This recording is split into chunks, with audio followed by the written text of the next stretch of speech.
Hello, today you find me in the village of Greystoke in Cumbria. Greystoke is not far from Penrith and is, in my opinion, one of the most attractive villages here in Cumbria. So join me as we explore Greystoke and see what this village has got to offer. So here we are inside Greystoke Church. Beautiful old building. One of the things I like about this building is this innovative use of space. So here they've got a little corner for the children in this little gazebo. So a little children's space. That's a good use of the space and also a good way of heating this building or part of the building. I believe they have quite active children's ministry here in this church, which is really wonderful. One of the things I particularly love about this building is this carving of Jesus hanging from the cross, and he's been designed, the sculpture's been designed so that Jesus is looking out through the window onto the world. That's really beautiful, really powerful symbolism. I love this. So according to something I read in the church, the name Greystoke means place by the meandering stream. And apparently the origins of this church dates back to the mid 13th century, and at one point was the most richly endowed church after Carlisle Cathedral. They've got a little prayer labyrinth here. These labyrinths are very ancient, and the idea is you follow the path. It's not a maze. There's one path in and one path out, and you follow the path in, and it's used to aid prayer and reflection. If I zoom in here, you might see a little bit more information. Must be the meandering stream where Greystoke gets its name from.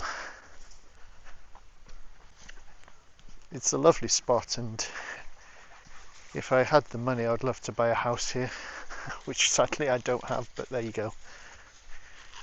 You can dream. So Greystoke even has a swimming pool. Not bad for a small village. Into the centre of the village. Looks like an old church that's been converted into a house or a school. Actually, it looks like a school, Greystoke School in fact. Like a church from the side, but as you can see, it's not. It's the old school building, still in use. Really lovely.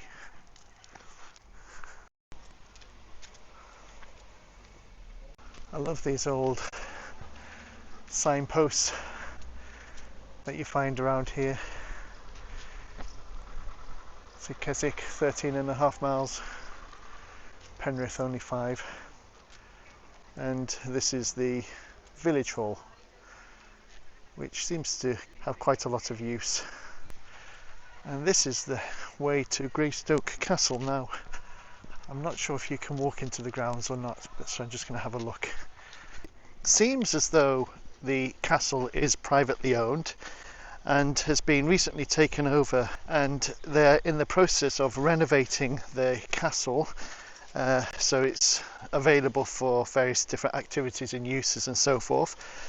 And the woman that I was speaking to said that the house had been empty for about 20 years.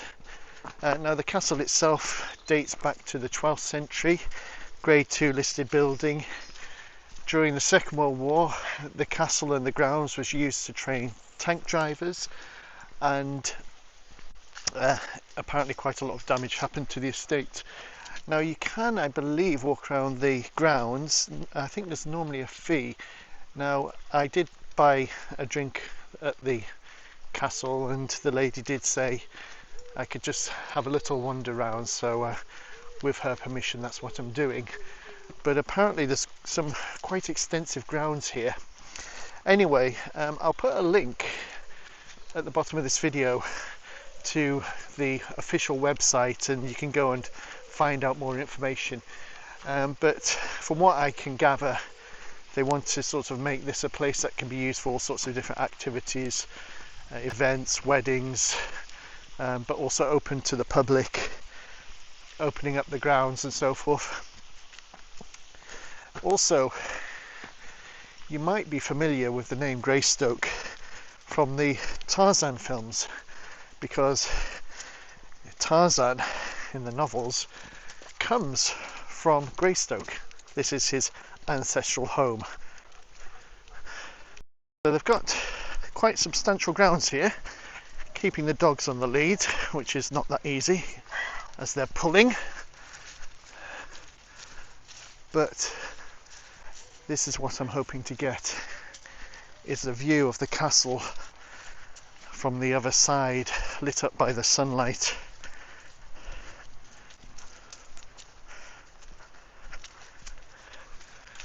It is a beautiful location. I'll show you in just a moment.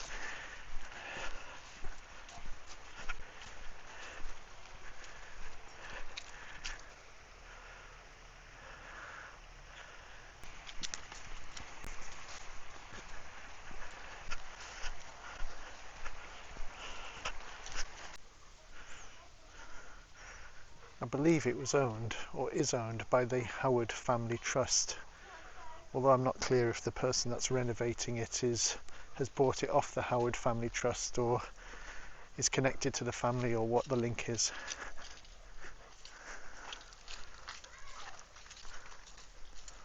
Got a little boathouse here with a boat in it.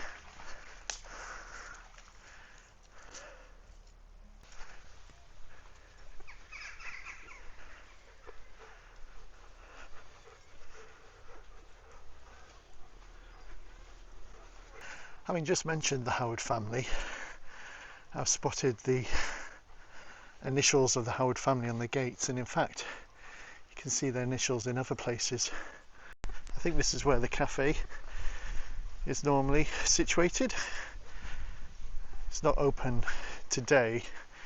They had a little kiosk outside, and in fact they're getting ready for an event tomorrow, an artisan event, so looks like it's going to be quite busy.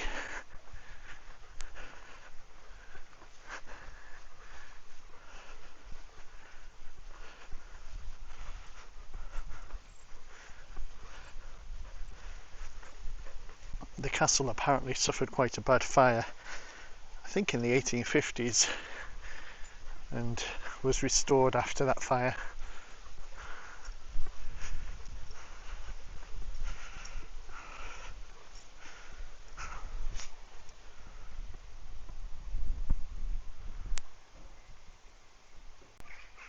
This castle is nestled in a beautiful corner of Cumbria.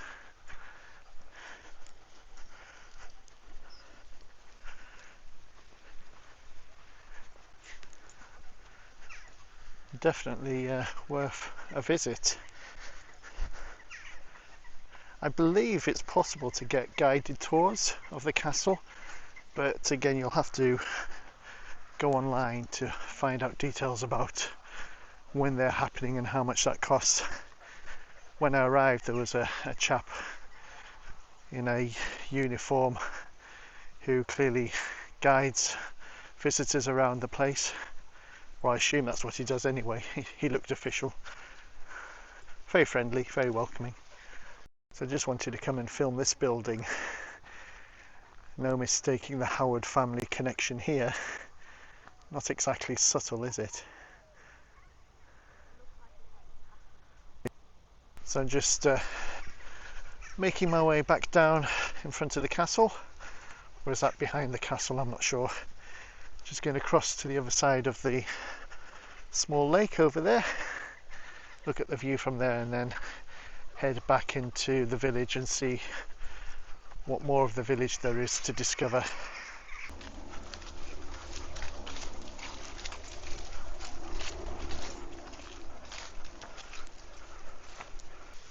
Lower pond is quite overgrown. I wonder if there's plans to try and dredge it a bit and restore the lake to how it used to be.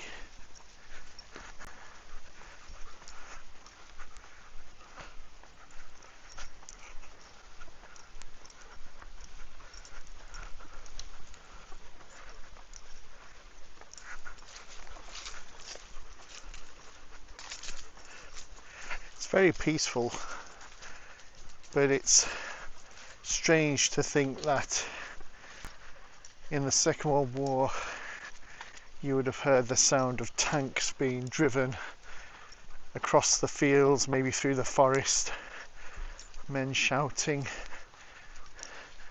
Completely different to how it is today. Apparently it was also used as a prisoner of war camp as well. So can you imagine being brought here to serve your time as a prisoner of war?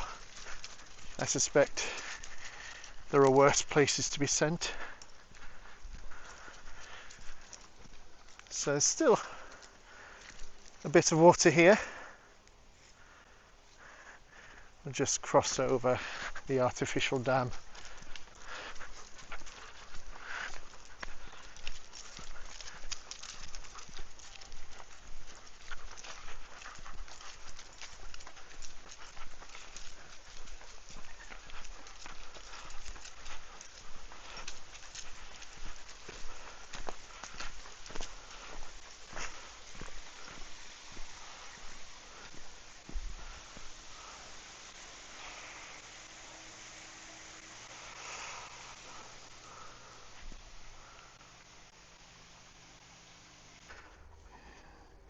There's the website, greystokecastle.co.uk, QR code, castle visits and tours, garden walks, wedding venue and corporate events.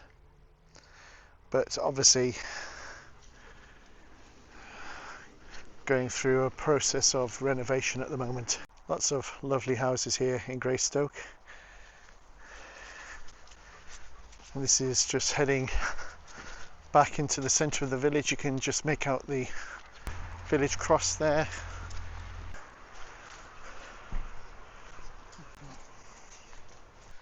So I've driven about 4 or 5 miles up the road from Greystoke, and I'm now walking through Greystoke Forest, and this has permissive footpaths that you can go into. It says actually that it's from 8 AM till 6 PM, although I doubt anyone was likely to chase you out after 6. I think it might be closed at certain times of the year, but it's open at the moment. I've never been here before, so I thought I'd just try out these woods, also give the dogs a bit of an opportunity to stretch their legs as well.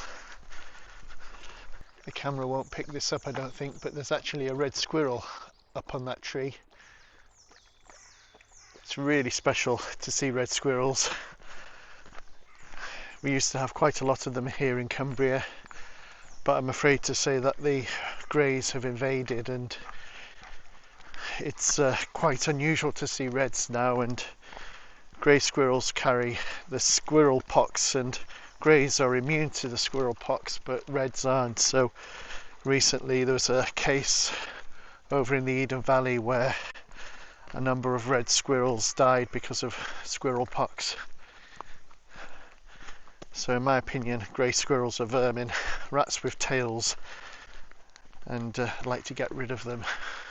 But red squirrels are beautiful, so it's really lovely to see them. That's a highlight of the day. I'm sorry I didn't catch it on camera. Now there's an entrance just down there with a gate across it, and that's the way I was planning to come into these woods, but that gate is actually locked, so I had to drive down to the next one.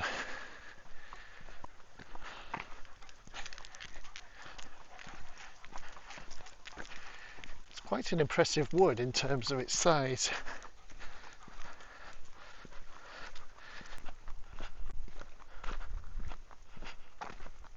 I think in terms of forest walks, this is rather lovely, and it's not far from where I live, so definitely think I'll be coming back here. Especially beautiful with this evening light. It's incredibly peaceful, these forests. No noise other than the wildlife. Completely still. In fact, there's no breeze today. It really is beautiful. I love the fact that although I've spent much of my life in Cumbria and I've been back in Carlisle more than 8 years, I'm still discovering new places all the time, and places that are very close to home, but places I've never been to before. It just fills my heart with joy, really. I feel so blessed and privileged to live in such a wonderful part of the world. And you probably notice I'm completely on my own here, no one else around, just lovely, me, the dogs and nature.